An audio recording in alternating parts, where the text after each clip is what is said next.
जनगण मन अधिनायक जय हे भारत भाग्य विधाता पंजाब सिंध गुजरात गंगा विंध्य हिमाचल यमुना गंगा उच्चल जलधि तरंगा तव शुभ नामे जागे तव शुभ आशीष मागे गाहे तव जय गाथा जन गण मंगलदायक जय हे भारत भाग्य विधाता जय हे जय हे जय हे जय जय जय जय हे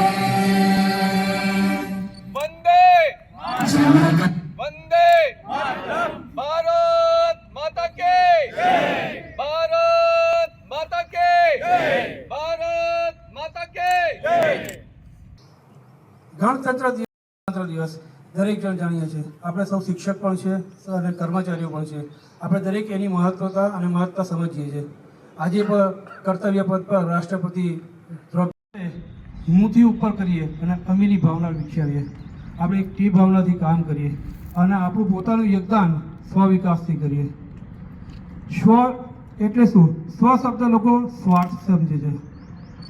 સ્વનો વિકાસ એ સ્વાર્થ નથી, હું નથી, મારું નથી, આપણું છે. અને એક અહીંયાની કદાચ વિશાલભાઈ જોશી ને અમિતભાઈ બધા ઉપસ્થિત હોય તો મહાદેવ પ્રસાદ મહેતા આપ સૌ જાણો છો, સુપ્રસિદ્ધ કથાકાર છે. હમણાં જ 2-3 દિવસ પહેલાં મારા ઘરે વધારે હતા ત્યારે એમની સાથે સત્સંગ કરતા એક વાત એમણે ખૂબ જ સરસ કરી હતી. એ વાત મારા મગજને અને મારા હૃદયને ઘર કરી ગઈ છે. જીવનમાં અંધકાર ક્યારેય નથી હોતો. જીવનમાં અંધકાર ક્યારેય નહોતો. અંધકાર નથી અથવા અંધકાર છે તો કેમ છે? તો અંધકાર એટલે છે કે અજવાળાની કમી છે. અજવાળું જ્યાં નથી ત્યાં અંધકાર છે. હું અંધકારને નિરાશા કે અસફળતા માનું છું. પણ લોકો શું કહે છે? અંધકાર એ અસફળતા નથી, નિરાશા પણ નથી. તો ખરેખર સાચા અર્થમાં જોવા જઈએ તો અંધકાર એ સફળતા મેળવવા માટેની એક તક છે. અંધકારની અંદર એક દીપ જલાવશો તો પણ રોશની થઈ જશે. એમ તમારી અંદર સ્વની અંદર એક દીપ જલાવો તો તમારા અંધકારમય જીવનમાં એક એવી જાગૃતિ પેદા થાય છે જેનાથી તમે તમારો વિકાસ કરી શકશો. સ્વનો વિકાસ કરવાથી તમારો વિકાસ થશે, તમારા પરિવારનો વિકાસ થશે, તમે જે સંસ્થામાં કામ કરો છો એ સંસ્થાનો વિકાસ થશે અને એ સંસ્થાનો વિકાસ થશે તો રાજ્યનો વિકાસ થશે, રાજ્યનો વિકાસ થશે તો દેશનો વિકાસ થશે. વિદ્યાર્થીઓને આપણું સારામાં સારું માર્ગદર્શન પ્રાપ્ત થશે. મારો એક મિત્ર રસ્તામાં જતો અને એમણે મને એક વોટ્સઅપ કર્યો ત્યારે મેં જોયું. મને બીજું કશું નથી આવડતું પણ ખાલી છે એ કહેવા માગું છું. એક સ્વનો વિકાસ અને બીજું આપણું જીવન કેવું હોવું જોઈએ. જે જિંદગી આપણી જીએ છે એની અંદર આપણું જીવન કેવું હોવું જોઈએ. તેની અંદર એમણે મને એક શાયરીમાં કીધું હતું કે પુષ્પ બની મહેકાવું પણ ગમશે, પુષ્પ બની મહેકાવું પણ ગમશે અને મુરઝાયા પછી અત્તર બનવા માટે કચરાવું પણ ગમશે.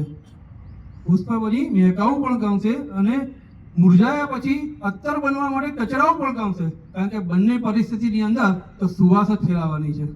તો આપણું જીવન આપણે એવું જીવીએ કે જેની અંદર આપણે આપણા પરિવાર માટે, આપણા બાળકો માટે, આપણા રાજ્ય માટે, આપણી યુનિવર્સિટી માટે, આપણા દેશ માટે એક સુવાસ ફેલાવી જઈએ, આપણું નામ થાય. બસ આજના ગણતંત્ર દિવસ નિમિત્તે મારે કોઈ દેશભક્તિની વાત નથી કરવી, કારણ કે દેશભક્તિ આપણા સૌમાં છે. આપણે સૌ લોકશાહીના એવા દેશમાં જીવીએ છીએ જ્યાં સૌને પોતાના અધિકારોની ખબર છે, પોતાની સ્વતંત્રતા કેવી રીતે પ્રાપ્ત કરી છે એની ખબર છે. તો આ દિવસે માત્ર ને માત્ર હું બે જ વાત કરું છું કે આપણી જિંદગી એવી જીવીએ જે ભગવાને આપેલી છે અને જેના માટે આપેલી છે. અને એક સ્વનો વિકાસ કરીએ, નિષ્ફળતાને દૂર કરીએ અને સફળતા પ્રાપ્ત કરવા માટે સૌથી સારા પ્રયત્ન કરીએ. કારણ કે આપણે યુનિવર્સિટીની અંદર ઘણા ટાર્ગેટથી ચાલીએ છીએ, ઘણા વસ્તુઓમાં આપણે નવું કરવાનું છે. આપણે સૌ 15મી ઓગસ્ટ અને 26મી જાન્યુઆરી એક જ વાત વિચારીએ છીએ અને દરેક વખતે અહીંયાથી એક જ શબ્દ કહેવામાં આવે છે અને આપણે સૌ વિચારીએ છીએ કે આપણે ક્યારે આપણા નવા ભવનમાં જઈશું. આ નવા ભવનમાં જવા માટે આપણે સૌ કટિબદ્ધ છીએ અને એની અંદર કુલપતિ સાહેબે પણ એક મેસેજ આપ્યો છે કે સૌને મારા વતી એટલું કહેજો કે આ રાષ્ટ્રીય પર્વ નિમિત્તે ગણતંત્રની મારા વતી બધાને શુભકામનાઓ. તેમજ આ નવું ભવન આ જ એકેડેમિક વર્ષથી ચાલુ થાય એવા સંપૂર્ણ પ્રયત્ન સાથે આપણે અત્યારે આપણી કટિબદ્ધતા નિયત કરીએ છીએ અને અમને એટલો વિશ્વાસ છે કે અમે જે રીતે કામ કરીશું એમાં આપણે વધુમાં વધુ 6 મહિનાની અંદર આપણા આ ભવનો કાર્યરત કરી શકીશું એવો અમને અત્યારે ભાવ છે અને એવો અત્યારે અમે વિચારીએ છીએ કે એટલી ભાવનાથી કામ કરીશું. અને બીજી વાત છે આપણે નેક એક્રેડિટેશન. જે નેક એક્રેડિટેશનની વાત છે એ આપણા માટે એક ગોલ છે અને એ જ ગોલ આપણે પ્રાપ્ત કરવા માટે સૌ અત્યારથી જ પ્રયત્ન કરીએ. આટલો કુલપતિ સાહેબનો પણ સંદેશો હતો જે આપણે કહેવાયો. ગણતંત્ર દિવસ નિમિત્તે આપ સૌની શુભકામનાઓ અને ફરી યુનિવર્સિટી દેશ અને રાજ્યના વિકાસમાં અને વિદ્યાર્થીઓને સારામાં સારું માર્ગદર્શન મળે એ માટે સારી જિંદગી જીવો, સ્વનો વિકાસ કરો અને સફળતા પ્રાપ્ત કરો એવી ખૂબ ખૂબ શુભકામના સાથે વિરમું છું. જય ભારત, વંદે માતરમ.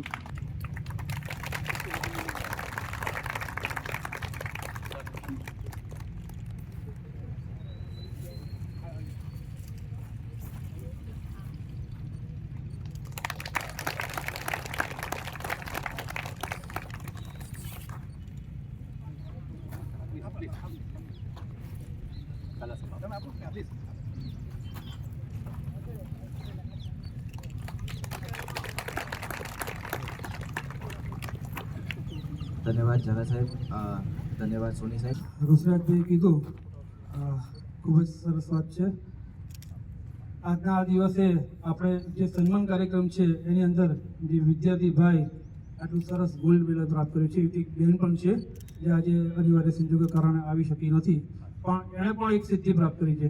એટલે આપણા માટે ગર્વની વાત છે કે ભક્ત કવિ નરસિંહ મહેતા યુનિવર્સિટીનું નામ રાષ્ટ્રીય કક્ષાએ પણ આગળ વધ્યું છે. એવી જ રીતે આપણે જે કેમ્પસના છે અત્યારથી લગભગ આ કેમ્પસને આપણે 15 વર્ષથી આપણે અહીંયા મળ્યું છે અને આપણે અહીંયા એમના ઘરમાં રહીએ છીએ અને એ જ ઘરમાં જ આપણા પરિવારના સભ્ય કહેવાય એવા પરમાર સાહેબને રાષ્ટ્રપતિ કક્ષાએ એક ઉચ્ચ કક્ષાએથી સારો એવો એવોર્ડ પ્રાપ્ત કર્યો છે. એ ખૂબ જ અનેરી વાત છે, સારી સિદ્ધિ પ્રાપ્ત કરી છે.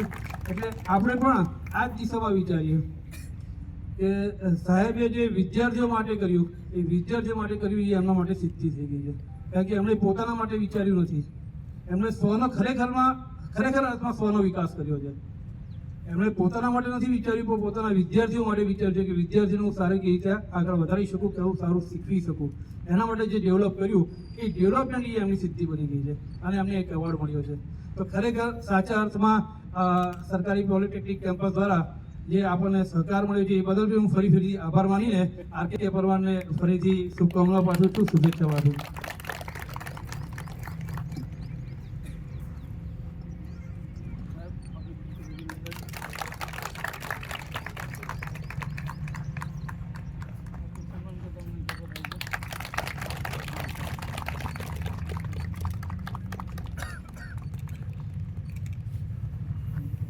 ધન્યવાદ પરમાર સાહેબ. આ સેવાનંદન પાઠવીએ છીએ.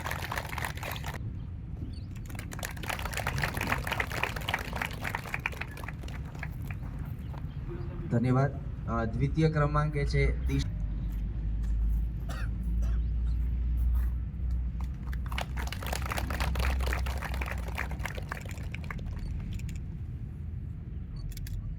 ધન્યવાદ દિશા.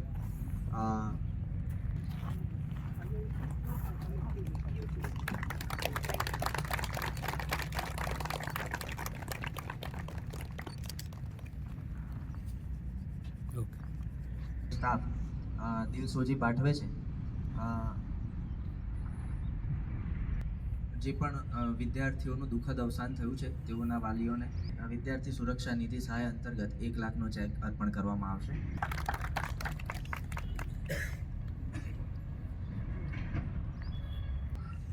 આ કોઈ સન્માનની વાત નથી પણ દુઃખ વ્યક્ત કરવાની વાત છે. આજના આ દિવસ આ ઉપક્રમ એટલા માટે રાખ્યો હતો કે આપણે સૌ કોઈ પરિવારમાંથી આવીએ છીએ.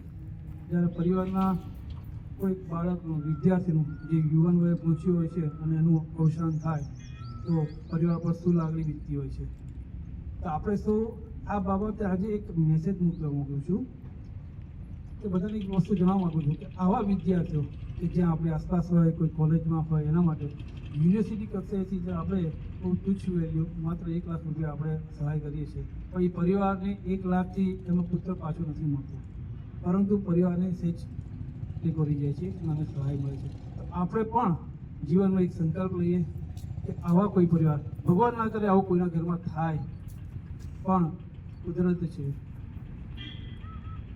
તો આવું ક્યાંક થાય અને આપણા ધ્યાનમાં આવે તો આપણે સૌની આપણી પોતાની એક ફરજ છે કે આપણાથી જે બનતું હોય, એવું કહેવાય છે કે ફૂલ નહીં તો ફૂલની પાંદડી, જેવી કોઈ પણ સહાય થાય તો આપણાથી એ કરીએ અને એવા પરિવારને પણ મદદરૂપ થઈએ, એવી મારી ભાવના સાથે એ વિદ્યાર્થીઓને આપણે ચેક એમના ઘરે મોકલી આપીશું. બરાબર, ખૂબ ખૂબ આભાર.